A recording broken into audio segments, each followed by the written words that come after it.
Puji Tuhan, kita bersyukur pada Tuhan karena kita masih bisa berjumpa. Kita masih bisa belajar bersama-sama Yohanes pasal yang ke-13. Dan dari ruang kerja saya, mari kita akan membahas kitab Yohanes pasal yang ke-13 dari seri perenungan kitab Yohanes. Kitab Yohanes pasal 13 berbicara, jangan pertahankan statusmu. Yohanes 13 ayat 15, mari kita baca bersama. Sebab aku telah memberikan suatu teladan kepadamu, supaya kamu juga berbuat sama seperti yang telah kuperbuat kepadamu. Saudara yang kekasih, status seseorang ditentukan dengan bagaimana ia hidup bagi orang lain. Ya, jadi bukan bagaimana keadaannya, dia mempunyai harta atau dia mempunyai kedudukan, tetapi status seseorang ditentukan dengan bagaimana ia hidup bagi orang lain, bagaimana ia memberikan dampak bagi orang lain, bagaimana ia memberikan keteladanan kepada orang lain. Nah, Yesus yang adalah guru, dia juga tabib, dia Mesias, dia Kristus, dia Raja, dia Anak Allah, telah menjadi teladan bahwa status tak selamanya harus dipertahankan. Ia bahkan dengan rela melepaskan statusnya. Ia merendahkan diri sebagai hamba untuk melayani para murid. Membasuh kaki merupakan pekerjaan seorang hamba. Tetapi inilah yang dikerjakan oleh Yesus. Ia menanggalkan jubahnya. Ia berbicara tentang kehormatan, tentang statusnya. Ia mengambil kain lenan, lalu mengikatnya di pinggang. Ia kemudian menuangkan air di basi, lalu mulai membasuh kaki murid-murid dan menyekanya dengan kain yang masih terikat di pinggang. Ini merupakan suatu pelajaran yang luar biasa dari Yesus untuk kita. Seringkali kita bangga mempertahankan status kita. Kita bangga mempertahankan posisi kita.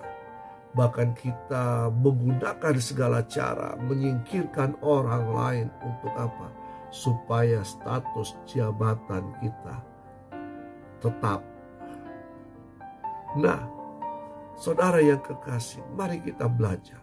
Ada saatnya kita harus melepaskan status kita untuk menjadi hamba. Melayani mereka yang statusnya lebih rendah dari kita. Kepemimpinan Kristen adalah kepemimpinan yang melayani. Kepemimpinan yang menghambakan diri kepada Yesus Kristus, Sang Raja. Nah, status tak harus dipertahankan. Kerelaan untuk melayani orang lain tanpa memandang status mereka, itulah yang harus dikembangkan. Kita melayani bukan karena siapa orang tersebut, bukan karena orang itu mempunyai kedudukan, harta yang banyak, baru kita melayani dia. Kita membawa orang tersebut untuk duduk di depan sebagai tempat penghormatan.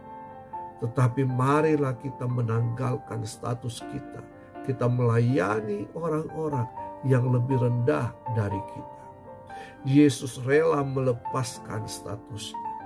Dia menjadi manusia. Dia terhina. Dia disalibkan. Dia mati demi kasihnya kepada kita manusia. Siapa kita manusia ini sehingga Yesus datang melayani kita?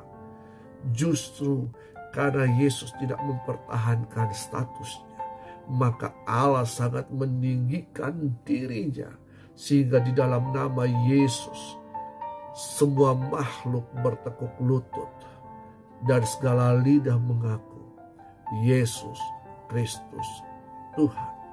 Bahkan di dalam nama Yesus ada keselamatan kekal bagi mereka yang percaya dan berseru kepada nama Yesus tersebut. Saudara yang kekasih, mari kita belajar bersama-sama. Mempertahankan status kita, maka kita akan kehilangan kemuliaan Allah. Melepaskan status, merendahkan diri, dan melayani orang lain dalam kasih, maka Allah akan meninggikan kita pada waktunya. Haleluya. Senang sekali kita bisa belajar bersama-sama, dan mari kita terus belajar bersama-sama. Kita akan belajar lagi di pasal yang ke-14 dari kitab Yohanes. Tuhan Yesus memberkati.